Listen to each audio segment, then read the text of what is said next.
I can say pretty safely that I have been doing politics content online long enough that I can observe patterns and trends and make relatively educated guesses about the future. And I may be tooting my own horn a little bit here, but I'd like to say I predicted the current state of political destruction that the left, particularly online as a community and movement, has recently experienced. And under normal circumstances, I think many would be like, oh, well, why does it matter that the left has a presence online? But I'd say most people over the last 6 months, especially who are here, have all felt the effect of the right gaining such a strong cultural presence across the internet, especially as of late. Things are so toxic now, like, around everything. Like everything is so toxic now. Every comment section, every story, every video in your recommended, it's always so toxic. It's always meant to make you mad. The algorithms have optimized themselves so heavily around rage bait that it's really hard to find anything enjoyable that isn't meant to make you unhappy. Like anything entertaining that isn't meant to make you unhappy as well, I should say. And this is really, I think, led to a lot of people kind of getting burned out, not just on politics, but the internet. Like, the internet is in a rough place right now, across the board. Social media sucks. Google fucking blows as a search engine now. I mean, AI is taken over. The dead internet theory is clearly real. And because of all of this, I feel that there has been a pretty big change in the state of politics right now. And because of that, I thought we'd take a look at this new video by a beloved creator within the political sphere of the internet named JReg produced recently. Now, many of you guys, as surprising as it would be a couple of years ago, probably don't even know who JReg is. This is his YouTube channel. He's not, I think he's definitely like left-leaning or maybe even a leftist, but he makes very like meta conversation political content. Like, yes, he's left-leaning, but a lot of his content is more meant to talk about and parody politics online as a whole, and less so any particular side or group. It's like, my videos are about what this era of politics online, what the culture of politics online is at this moment. You can actually go back to like 4 years ago and watch his videos and get a really good read of what online leftist, conservative, Nazi, or radical communist culture was like any year that he released a video. Like, it's like a little core sample or like carbon dating of like how political engagement was in any given era, you know? And recently he released a video called Political Meta Update, where, based on what I can tell, he is talking about exactly the issues I've been ranting about lately. And people have been recommending I finally watch this video, as I have put it off the last couple days, so I say why not? Let's hop right into it. Let's find out what's going on. Political Meta Update. There will, of course, be a link down below at the top of the description to JReg's original video. We love JReg. Go send some support. His stuff is good. Let's see what he has to say. Meta has shifted quite a bit since I've started doing this shtick, and I thought it would be wise to do a political meta update talking about all the new emerging tribes happening on the internet. Now, obviously, a lot of this is just internet nonsense and has very little bearing on reality as it is, but things that seem silly now are probably going to be real in 5 years. Let's start with the new tribe emerging on the right. That's I true. call it post-racial fascism. This has been called a lot of things, one of which is racial depolarization, which is just the idea that you can't reliably hope for the ethnic vote to go to the Democrats anymore. Trump won big with ethnic minorities, and this is weird because, you know, Trump was called a fascist a lot. And I would like to propose that Trump actually is a fascist, but that fascism doesn't have to be racist or be unappealing towards ethnic minorities. That's fair. I mean, someone like Kash Patel, who is actively saying that they're going to use the power of the... I swear to God, no pre-watching. No pre-watching at all. I have not watched a second of this video. My rant about Kash Patel like 10 minutes ago was completely organic, completely out of nowhere. I literally, when I was thinking, who is the biggest Trump glazer with a ton of power over whether or not he goes to prison, like out there, I thought Kash Patel. Okay, I swear I did not pre-watch. Okay, Kash Patel's relevant. Okay, well, I did not pre-watch. I swear. But damn, is that a coincidence that this motherfucker came up twice? I'd have 2 nickels. the state to persecute my political opponents seems kind of fascist to me. But also, look at this guy. He's not exactly a honky. So stay with me. I know that fascism is seen as being associated with the Nazis and hating Jews. And, you know, Donald Trump is certainly not a white supremacist, and he certainly doesn't hate Jews. So how could you call him a fascist? Well, fascism really got a bad name from the Nazis. I feel like as soon as I say that sentence, I shouldn't continue the thought. But if you just look at fascism as an ideology, there's nothing that says it has to be racist. Like, let me read you a quote, okay? I know I'm losing you. Let me read you a quote. Race, it is a feeling, not a reality. 95% at least is a feeling. Nothing will ever make me believe that biologically pure races can be shown to exist today. National pride has no need of the delirium of race. I think that right now, okay, so years ago, when the left had a much stronger foothold on the internet, the left was kind of split between two big sides, if you wanted to generalize things. Dirtbag left and woke scolds. Dirtbag left tended to be people that they were edgy, but like, to give you an idea, like the average dirtbag leftist audience, like half of the chat would go crazy if the creator said the like retard, you know?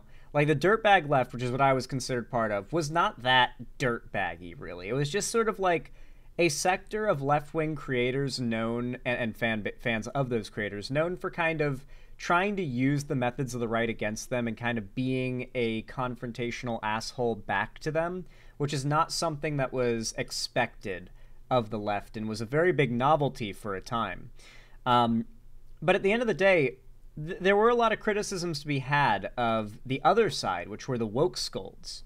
The woke scolds had a hyper-obsession with identity politics, and famously they would cancel the fuck out of progressive figures who did anything they didn't like. ContraPoints was a big target of this. In fact, Lindsay Ellis, I don't know if she still quit YouTube, but Lindsay Ellis quit YouTube for at least a year. Maybe she's still gone, all because of harassment she received from this woke scold crowd. She literally tweeted that she thought the movie Raya the Last Dragon was copying Avatar the Last Airbender.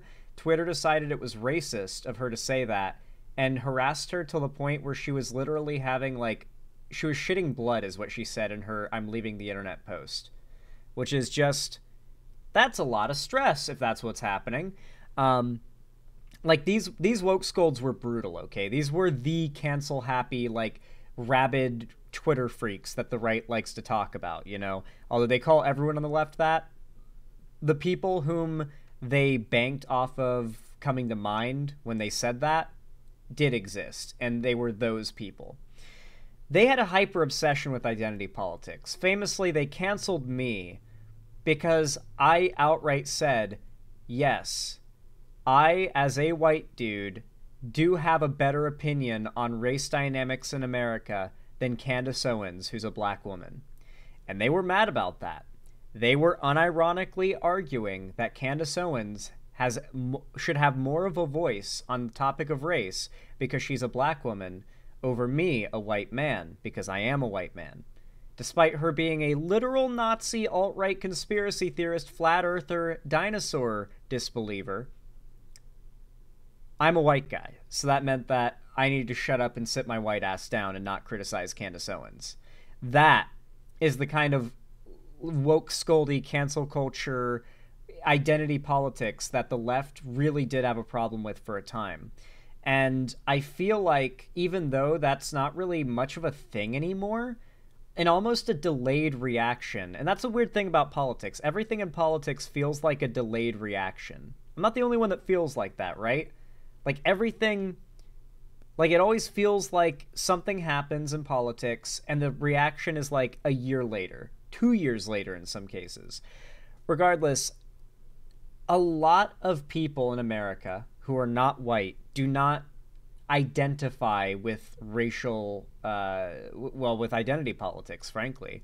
A lot of people who are not white in America don't think of themselves as black, Hispanic, Asian, or whatever it may be. They think of themselves as an individual. Most people in America especially think of themselves as an individual. And so while the right has leaned very heavy into this idea that the left is obsessed with race and identity politics, and that if you just want to live a normal life, you should go with the right, and that the right aren't racist. That's just what the identity politics obsessed left are saying. I think that's how you get a lot of people who are black or Hispanic to support the Republicans or Trump, is that, like, outside of the race stuff, if you can really get people to not think you're racist, there are plenty of people who are black, Hispanic, Asian, go down the list of non-white groups in America who like the fundamental basis of fascism. Like, fascism isn't just something that appeals to white people. As long as you cut the racism out of it, like, as long as you're not part of one of the explicitly targeted groups, you're probably going to have a pretty high likelihood to be in favor of it, because the main point of fascism isn't just to put down a group, it's to make the other groups that aren't part of the outgroup feel uplifted. So they approve of or even assist in the exclusion or oppression of the outgroup. Benito Mussolini, fascism inventor, guy that invented fascism in a basement in a garage with just a dream and a couple of guys. This is like the creator of fascism explicitly saying race is mostly gobbledygook. Now, this was shortly before he got little broed into being racist by Hitler, but Hitler ruined a lot of things: the pencil mustache, the Roman salute. Fascism as a concept. Previous attempts to do any sort of white supremacy in the States have been completely untenable. Because God, America is not exactly racially pure. It never really has been. You could do white supremacy in Europe, probably. I don't know. I don't live there. But in the West, in the New World, it's not exactly the cream of the genetic crop, okay? Blood and soil means nothing to Amerimots. If a white European is like, my ancestors have been here for 5,000 years, I almost kind of like want to give that guy a little bit more credence than like a white supremacist in America who's just like, my great-grandfather was Protestant. For better or worse, they're just not capable of doing an actual white ethno-state. They're too mixed, okay? They're too mixed. That's why any successful fascist movement stemming from— Keep in mind, the largest Nazi figure on the internet is a Mexican guy named Nick Fuentes. Also, I don't know what kind of Latino he is, but I call him Mexican because, listen, if I'm going to be racist to anyone, it's going to be Nick Fuentes, and I don't care how anyone feels about it. I'm just gonna. From America has to be post-racial. Throwing the morality of this aside, it's just like, logically, it has to be post-racial. It's not going to work if it's not post-racial. You need a broad, multi-ethnic coalition under a far-right leader, which is what's happening with Donald Trump. He is Mexican. Well, even if he was like Puerto Rican, I'd still call him Mexican because he hates Mexicans. So it'd be funny. Just making that very clear. Trump is a fascist. I know. You don't like that. Wait. Oh, relax, okay? And that's a good thing. Look, I was always very hesitant to call Donald Trump a fascist in his first term. I was very careful to always refer to him as fascist. Many people were. I think the second term he's more fascist, though. I think that's fair to say. Even the tariff stuff is like just center economically in the exact same way that fascist economics is neither free market capitalist nor communist. Like authoritarian center economic policy. I mean, come on, it's fascism. You're using the power of the state. Yeah, the fascist part of what Trump is doing, by the way, is is like his execution of power, right? It's his vying for unanimous power from the executive, like going for a third term, trying to imprison political opponents and whatnot. Like these are the fascist things that he's doing, like arresting protesters, regardless of what they're protesting about. Like, I do think that he has a good point here that because every fascist regime has been so steeped in right-wing racial politics, we have kind of gotten a little blind to the fact that if fascism comes to America, it will be a lot of non-white people goose-stepping in the street marching for the American Führer or whatever, right? It's not going to be a bunch of white people marching. It's going to be a pretty multi-racial crowd of fascists when fascism comes to America. And I never really thought of it that way, but it is a good point, The left does have a tendency to think of minority groups as sort of a monolith, and I think that really shines in elections, like you said before. To persecute your political opponents and to excise undesirables from your nation, which in this case is immigrants. That's the outgroup instead of Jews, because we love Jews now. Oh yeah, for those who don't know, this is part of that, recently OpenAI introduced AI generation for Studio Ghibli style art to be generated. And so the right has quickly jumped on this particular art style, probably because of Studio Ghibli's popularity. And so they've been putting out a shitload of Studio Ghibli, quote unquote Studio Ghibli animated Trump propaganda. So this is supposed to be like an immigrant getting deported. Your nation, which in this case is immigrants, that's the out group instead of Jews, because we love Jews now. That's fine. You can play these linguistic games where you're like, actually I love Jews, so how am I a fascist? That was just Nazis, okay? You can still be fascist. That's fine, be fascist. But we're doing post-racial fascism now. That's what's happening. Sorry, I'm being very schizophrenic right now, but let me give you some more examples, okay? Nick Fuentes, I'm generously gonna call him off-white, and I'm generously gonna call him asexual, okay? That's a charitable interpretation. Candace Owens, again. No. Nick Fuentes, all right? And this is not even a joke, all right? And I'm not saying this to be mean, but Nick Fuentes is literally a gay Mexican and is the leader of the Nazi movement online. The leader of the neo-Nazi movement online is a gay Mexican. And yes, he denies that he's gay, but we all know he is. Let's, like, not even pretend that we're saying it as a joke or to fuck with him here. Like, we all actually legitimately know he is gay. Like, we know he literally, the shit that's come out about him, we all know he's actually gay. Like, he actually likes dick. And we're not saying it as a joke or to be mean, but, like, he likes dick. He's a gay Mexican, and he's the leader of the Nazi movement online. I think that's a pretty good point in J-Reg's category for his argument, or in his column for his argument. You know, like, that is a pretty good sign. And of course, yeah, Candace Owens, one of the largest right-wing Nazi conspiracy theorist nuts online. Not exactly white. And fair to call her fascist, I think. Note the complexion. Kanye West. Do I have to make the argument why this guy's a fascist? Sneeko, Mutz. Dude, I keep forgetting. I need to cover his recent song. He literally put out a song that's just...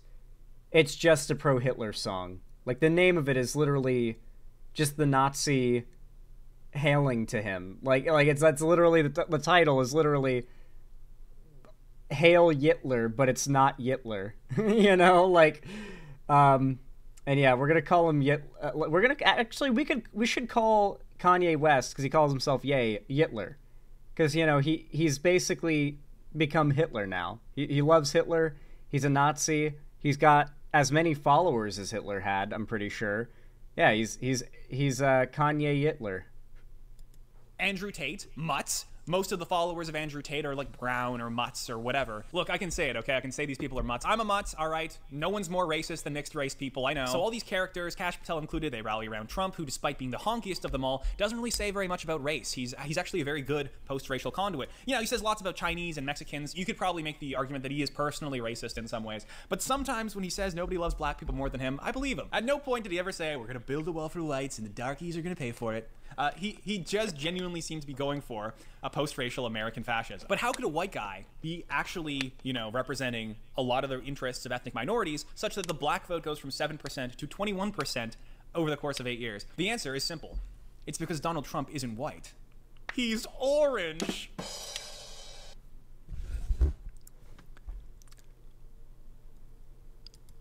Good one. No, but seriously, that stat is, like, staggering, right? In June 2020, 5% of black voters voted for Trump. In June 2024, Trump was backed by, or not voted, but backed, was backed by 30% of black voters. That's a 25% increase in 4 years. From 2020 to 2024, 25% of black voters decided to join the Trump train and go from presumably Democrat or non-voting at all, or I guess voting independent, to voting Trump. That is an insane jump in 4 years. That's a quarter in 4 years. Like, seriously, that goes to show that the idea of identity politics is kind of failing. Like, when a lot of the groups that are being advocated for are jumping on board the fascism train in rejection of identity politics, it's like, oh, fuck, you know? I hate to give it to, like, the chuddy types that claim to be left, but I guess the identity politics stuff was a bigger deal than even I gave it credit for. That, like, people were not a big fan of it. Shit. Over the course of 8 years. The answer is simple. It's because Donald Trump isn't white. He's orange.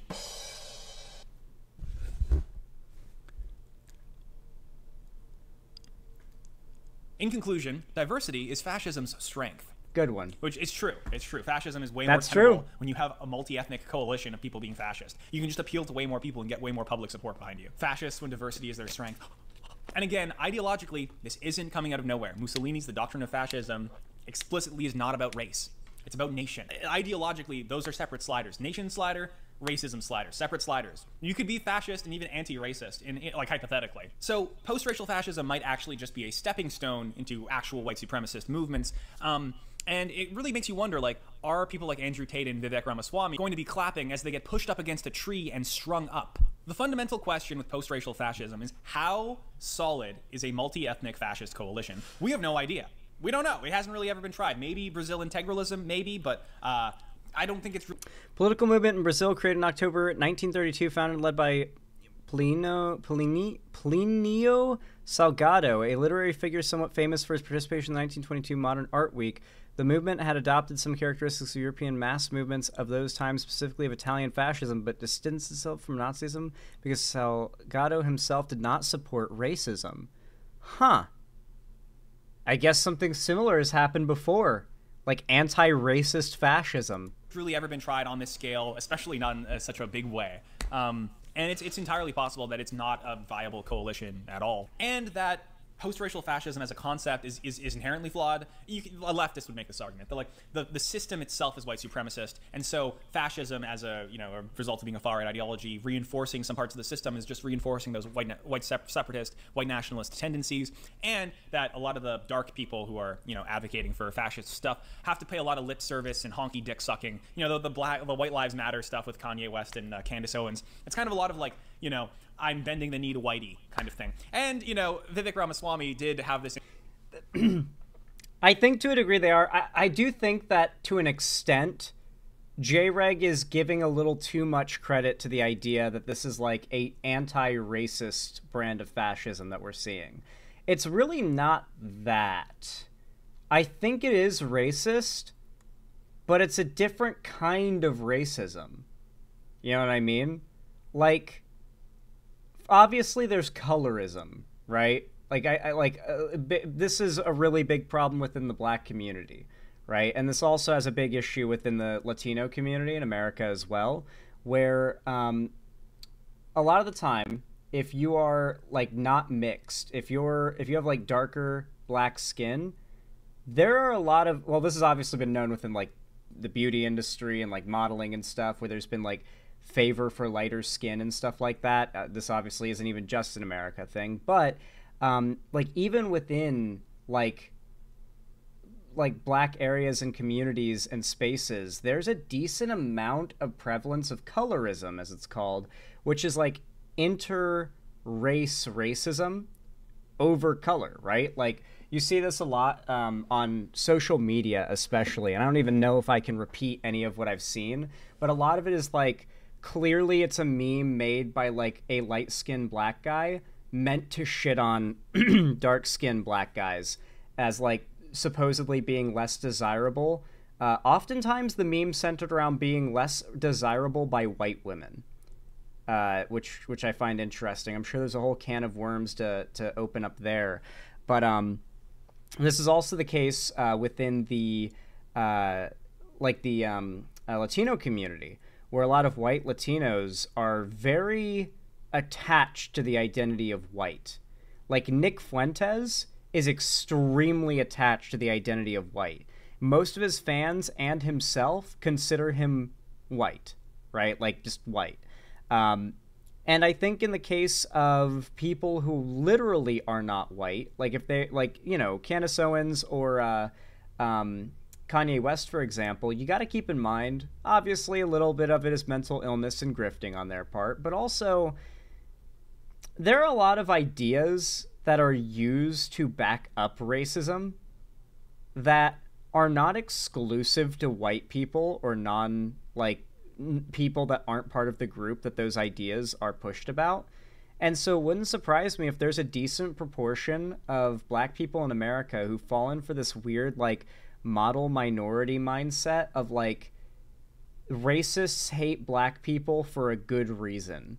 I'm not the only reason or person who's seen black people actually express this idea. that like racists hate the black community for a reason. I see it on Twitter a lot, and granted, these could be bots and shit like that, but you know, there's no polling for this type of mindset or how popular these ideas are. So all I can really do is go off of, you know, anecdote. It really does seem like there's a prevalence of like self-hatred within some of these communities, especially lately, mostly in response to a heavy nah, that shit is real. I'm glad people recognize that, you know, I'm not just making this up, but like there's it seems like there's this big prevalence of, you know, videos and stories and you know, memes meant to put down certain races, and instead of like trying to argue like, hey, what are you trying to do by suggesting this? It's like I'll see memes where it's like, I hate the black community, and I click on the person's account and they're black. And it's like, oh, you know, like, oh. Like, I've seen a lot of this behavior online, and it's making me wonder if we're just seeing this weird divide of, like, people who are not white wanting to be so opposite of what they think racists hate non-white people for, that they think, like, oh, if I exist as the antithesis of what racists say they hate about non-white people, then they won't be racist to me. Like, racism is actually kind of overblown, is the mindset I think a lot of these folks have. Because, you know, I guess it's possible that, like, there are a lot of people who are non-white that just haven't experienced a lot of racism in their lives. So when they hear about it, they probably just assume it's overblown.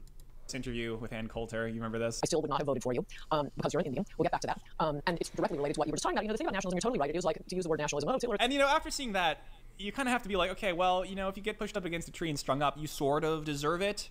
You sort of deserve it because a honky-ass Karen was racially demeaning you, and you're like, okay, yeah, that's fine. You're allowed to think that. I could go through these and have, you know, my little legal pad where I'm typing up my debate notes. How about this? Sam Hyde. Pathetic. It's a pathetic way to be. Anyways, all in all, I'm pretty bullish on post-racial fascism. I think it's going to do better and better, especially as the climate crisis worsens and more refugees are forced onto the shores of Western nations who respond with a quick bracca. This is me killing immigrants. I just want to make that really clear. I'm not saying that's a good thing. I'm just saying it's kind of an inevitability of the paths that we've decided to go down. Okay, moving to a different section of the political compass here, we have a new emerging tribe on the libertarian right that I'm going to exemplify as the efficient accelerationist crowd. Efficient accelerationism is an outgrowth of the effective altruist movement, which in turn comes from this forum called Less Wrong. I will one day make a chart of all of the different, you know, ideological substrates that came. All right. Right now, libertarian right is nothing. Like, listen, as much as I like... I'll probably listen to this video on my own time, and I recommend that you do too, because, you know, good video, go click it. We're going to skip the libertarian right area because, like, I don't really think the libertarians are in any substantial place right now. Let's hear about radical centrism and I guess the left, because that's... We can't leave out the left. We gotta hear about the state of the left. It's right now it's authoritarian left and authoritarian right are kind of the top of the food chain in politics right now. See how that's happening. Moving on to the middle of the political compass, we have reactionary centrism. This is a new political tribe which is very aware of the extremism as a threat to the status quo. So seeing how polarized and extreme things have become, the reactionary centrist kind of pulls inward, draws like a line around the Overton window and says, this is my base now. So normally, you know, the center left and the center right, they're each other's worst enemies, and they fight each other. That's the two-party system that at work, a center left party and a center right party. Normally, that's how it works. But now that extremism is more relevant, especially online, you get a phenomenon of people who are reacting to extremism with centrism. Someone center left like Destiny and center right like J.J. McCullough find themselves agreeing on like every point now because they agree generally broadly America is good and extremism is bad, and like those are just to them some of the more important points to talk about. So you have their... It is worth noting, by the way, that like as even in the midst of like that insane like revenge porn like legal shit that Destiny's dealing with and like getting sued with, like his channel is still the, I believe, fastest growing progressive political channel out there. And I think that really speaks to the fact that right now, a lot of people are kind of fed up with the LARP that the online left is leaning into, you know, like the Hassan orbit being like the face of the left right now, like the heavy LARP, the regular viral dumb takes. Let's be real, like whether you think they're dumb takes or not, like they're going viral as dumb takes constantly from this crowd. it feels like people are kind of arguably reactionarily watching someone like Destiny as like a way of like pulling away from someone like Hassan. You know, they have their conversation where they are sucking each other's dicks. This is big tent, pro status quo stuff. Typically, it's a bunch of policy wonks, a lot of like YIMBY versus NIMBY discourse in this world. This is the big neoliberal tent. This has like the never Trump guys in it who are voting, you know, Democrat, and the center left liberals, the abundance policy kind of people. And what they all have in common, despite, you know, moderate differences from being status quo people, is that they're all part of the status quo. They all broadly like America. They all broadly support a lot of the trends that things were headed in before Trump. And you get this weird kind of like patriotism on like the center left, where people are saying, yeah, like U.S. foreign interventionism is good, and I like America as an empire, and I like. I guess you could put me around there. I guess right now I'd be considered like a left-wing centrist at the moment, because to be honest, yeah, he's got like right now, I wouldn't even know if you could call like tanky radical now, because at least online, it's the standard to be a tanky as a progressive. And it seems like even if most of the online left aren't tankies right now, they're at least pro-tanky, right? Like in the not tanky versus tanky dramas, they're taking the tankies side. And that's very different from how things were a couple years ago. And so, yeah, I definitely see that, where it's just a lot of, like, people splitting on this, like, hard radical left authoritarianism and just kind of, I guess what's comparatively center left to think, yeah, I don't think that we should, you know, destroy America, but differently. And we're the real patriots, and the far right actually hates America. You get this kind of rhetoric going. You see people in this camp often talking about the dangers of the far right and the far left. Although right now, because, you know, Trump's in power, obviously they talk a lot more about the far right. But if the far left ever got in power, you can bet your ass these motherfuckers would be trying to fuck the far left over. Okay, that would definitely happen. Right now, if the far left could actually, well, I mean, it depends on what we are calling far left, right? If we actually do refer to tankies as far left, them winning would be scary. Like, tankies winning over all of American politics would be a scary situation. I could see myself opposing it. But, like, if we're talking far left as in, like, socialism, no. I mean, that would be an insane direction for America to flip in from where it is right now. But my main issue with tankies is their belief that that's what's coming. And, yeah, for about the last 6 years that I've been doing this, it's not been what's coming. They're viewing the far right as more of a genuine threat, and the far left is more of a nuisance, but that can change. We're keeping an eye on things. We'll see how far the pendulum swings back, let's just say. Unlike basically every other emerging political tribe here, these people actually like America. Obviously, like the tech bro libertarian people want no state to govern them, which isn't completely funded by money, and the post-racial fascist people are like, America sucks, it's failing, we need strong borders, we need to make it better. And the left obviously hates America because they're the left and they hate America. These crackers are without a hint of irony. Ride in for a Biden. Centrists are by definition unimaginative. Hell yeah. And the mainstream Hollywood elite that's despised by basically everybody is a pretty good example of this. Reactionary centrists are unique, and unique in this political time because extremism used to be like in response to centrism and like more on the fringe. And now that it's more mainstream, centrism is more on the fringe.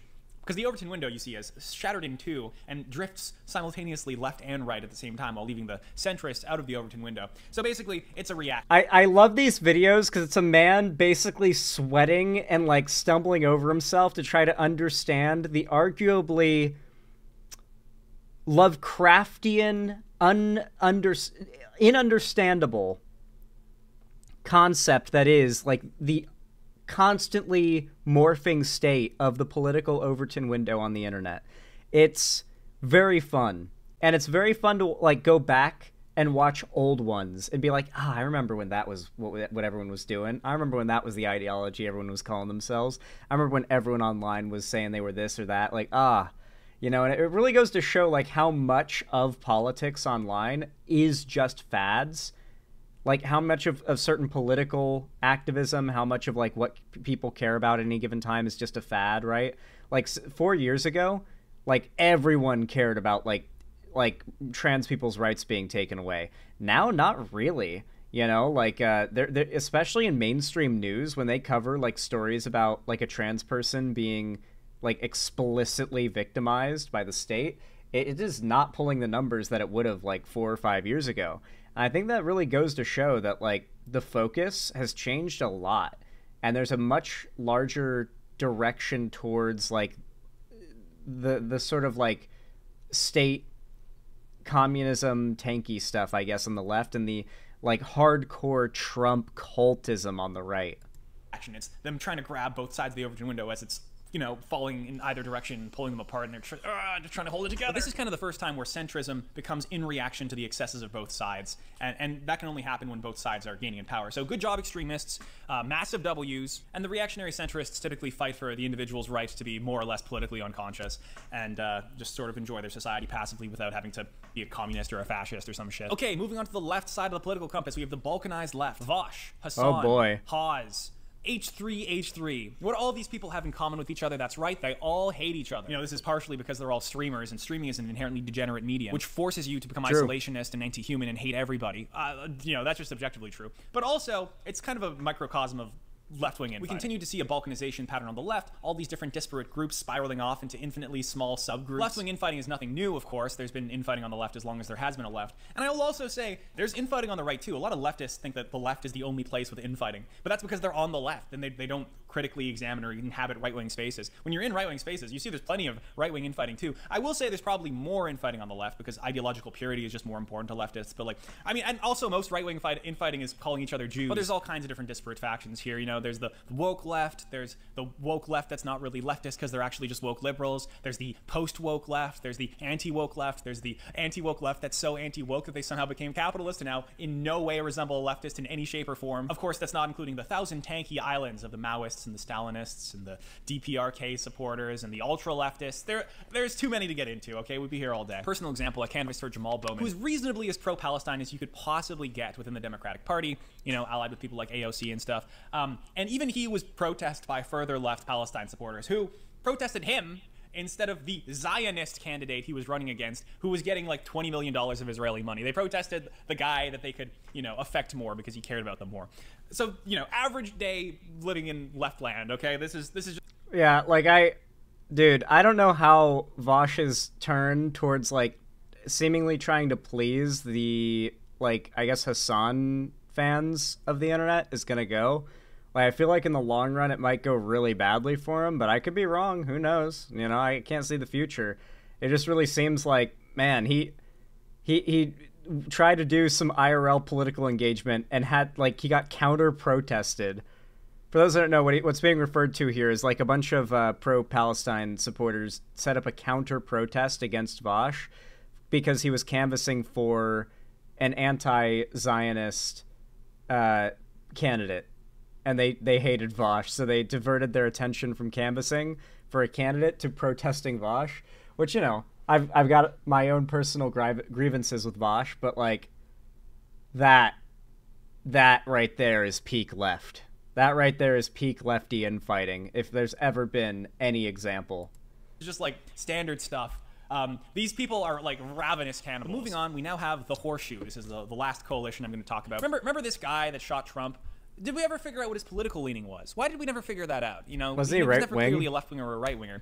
Could it be that he was neither? That he was a Gen Z sort of nihilist, mentally ill person who just wanted to do political violence? I am going to claim Matthew Thomas Crooks, Trump assassin, as our own. He is a horseshoe coalitionist, accelerationist, nihilist who literally looked up the closest guy to him to see if he could kill him. He would have killed Biden. He would have killed a UK royal if he could. So I'm officially claiming Thomas Matthew Crooks as our guy. I'm also claiming Luigi Mangione as our guy. These are horseshoe people. They do not neatly fit into the left or the right. They are fueled by a nihilistic accelerationist violence. And that is, I think, probably going to define the horseshoe. Listen, it's not a good case for the guy who tried to take out Trump being left-wing when he is literally a chud jack. Yeah, as Bug in chat just said. But there's other ways of defining the horseshoe too, something like MAGA communism, the Nazbols of our time. So whether it's just little moments like the 3%ers joining Black Lives Matter protesters against the police, or just a general hatred of America and agreeing on certain aspects of American foreign interventionism and foreign policy that the far left and the far right can both agree on, we are seeing plenty of opportunities for tenable alliances between extremes, especially with like individual policies rather than broad worldview. We're in the age of AI and internet tribes sort of amplifying every possible worldview one could have. It's interesting to see like the interconnectedness of people who are ostensibly very opposed to each other, sort of agreeing on different points. Opinions about AI or copyright or how social media algorithms work, these often fall outside of kind of binary left-right things that sometimes like a lot of different people can agree on from different tribes. And so the best example of this, I think, is actually the TikTok ban, because the TikTok ban was trying to be passed by center-left and center-right people who were afraid of the status quo and of China. This story. And the far right and the far left thrive on TikTok. It's great for extremism. And so the farther left wing of the Democratic Party and the farther right wing of the Republican Party were both voting to keep TikTok. This is what we call a horseshoe coalition. It's real and true. I want to close this meta update by telling you about I was in New York, and my vice mentor, Joshua Citarella, was telling me about this group that hosts debates in New York. And the neoliberal status quo assumption behind why you would host a debate is to find middle ground between two different ideologues and say, well, you know, we can all agree that this is the truth, or this is a middle ground between the truth. But the point of these debates in New York were being hosted specifically for anti-centrist libertarian purposes, which is to show that the left-wingers and the right-wingers have completely fundamentally different worldviews and are not compatible with each other and should have a national divorce, should separate into microstates, should buy up islands and territory and, you know, just go into separate worlds. And that's very beneficial to the libertarian tech bro type who thrives off our division. So the leftists get their nation and the rightists get their nation. And this is, at its core, debate used for anti-centrist purposes to give more credence to both sides simultaneously instead of trying to water them down and reach some sort of resolution in the middle. And I think you'll see a lot more of this kind of stuff as time goes on. In conclusion, things are getting... Basically, politics is about to get even more fucked up than it already is. Like, really, if you want to summarize where things are in politics right now, is the more, like, measured and well-reasoned your takes are, chances are they're not super exciting and they're not enraging and they're not what people are going to be talking about, what's going to be getting clicks and engagement and all that. So it's like we're seeing this like hard lean towards the most insane content creators. Like if you look back to like 3 or 4 years ago, that guy Infrared Haas, who came up in this video, was literally the guy who just screams about how great Stalin is all day on Twitch. Like that was his thing. He was just a tanky that screamed. Now he's like actually a pretty large leftist streamer these days. Like he's bigger than I am now. He was pulling like 50 viewers whenever I first debated him. Now I think he pulls like a couple thousand. And I think that goes to show like we're not exactly in a time in politics where reasonable, and I guess I'm kind of tooting my own horn calling my own takes more reasonable, but yeah, like we're more reasonable or like measured politics are valued. I don't think that will be the case forever, though, to be honest. Like, I'm pretty certain that there will be sort of a swing around. There always is. It's just going to be after a massive self-own from both sides.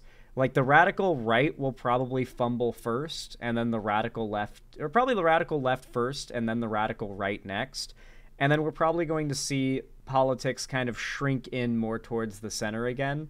And that's probably going to be when, hopefully, the internet gets a little bit less toxic and divided, because that's where a lot of the ridiculous nature of things has come from, is just how divided everything is. And I know it's kind of a meme to say, oh, we're so divided, but it's never really been this true before as it is right now, because, like, at this point, I find it impossible to deny. Like, the division is a problem now.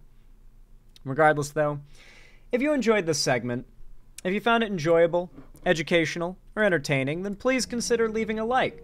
Every single thumbs up goes a long way to boost the channel and the algorithm. I really do appreciate it. It means a lot. And of course, if you want to help me even further, you can comment down below. And if you don't know what to comment, why not just comment down below, the window needs to shrink. How about that? The window needs to shrink.